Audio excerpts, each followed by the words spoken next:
as I remember it, it was Jerry Kerrigan, Norbert Putnam, David Briggs. Now, what did they play?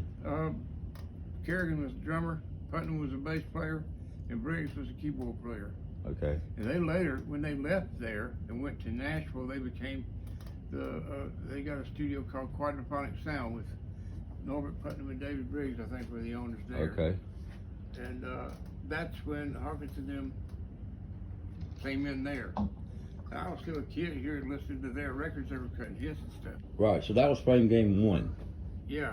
And then they ended up calling Rick Hall called him the Fame Game 2. When David Hood and Jimmy Johnson and Barry Beckett. There was another guitar player named Junior Lowe.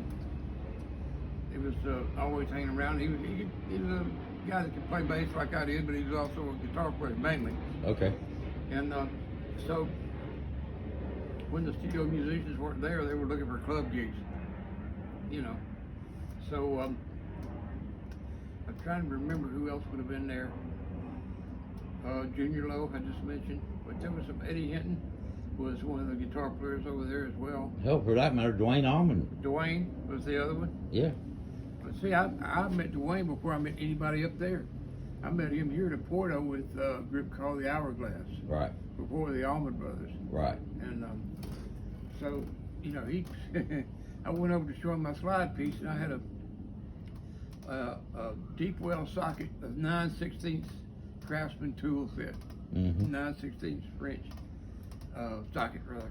And so I went over to show him that thing, and I said, "This gets a real cool sound." He said, "Yeah, but is it a little heavy or something?" He had the glass, the pill bottle. He said, "Look, try this out." And I said, "Oh, that's kind of loose, but man, you know, the thickness of the glass, it made the string hum a little better." And so he let me try that thing, and he said, "What kind of bottle is this?" Go to the store and get yourself drugstore, get yourself a quart seeding bottle, pour all the pills out, take the label off, and that's your slide piece. Yeah.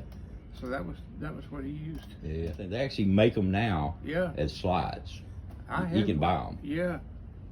But other people, Mike McCracken told me that most people use a metal slide now. He uses brass. I like the glass better than anything. Okay. So he said he uses a brass slide because what happens if you drop the glass, it breaks. Yeah. You know?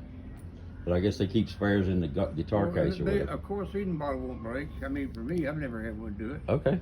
But that's, you know, however rough they were playing. Right. But yeah, that was the trick there. But back to the story about the Swampers. Who should we include in this list? Spooner Oldham. Yeah, for sure. Spooner, myself, Jimmy, Barry, David, and Roger. So that's Spooner. Well, see, all these guys had already left when I got there. Oh, okay. So they had left and gone to. So who was around playing with Leon, and when Denny Cordell was there? Oh, that was his band. Chuck Blackwell was the drummer. Carl Riddle was the bass player, and he had John Galley on organ, and I think Don Preston was his guitar player.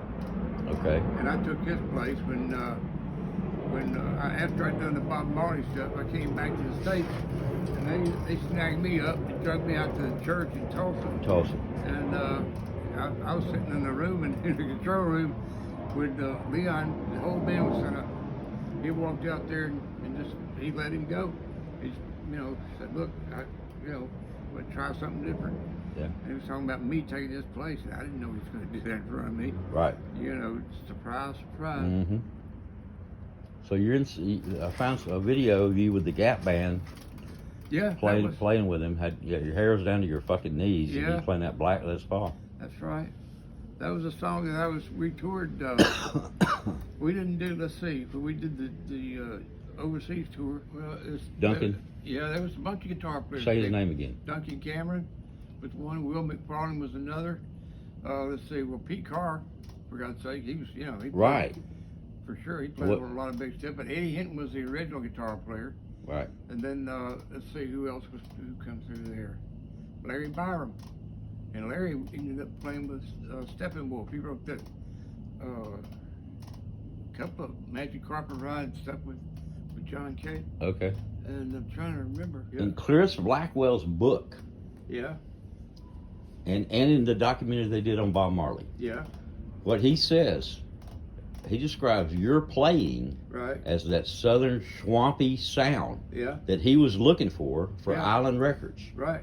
Okay. Yeah. And so to me, well, he did that. Let me tell you how he discovered that. He came to Muscle Shoals Sound and brought Jimmy Cliff with him. I know that. And yeah. he also, I mentioned Mike Harrison, but where we got into the reggae was on the Harder They Come album with Jimmy Cliff.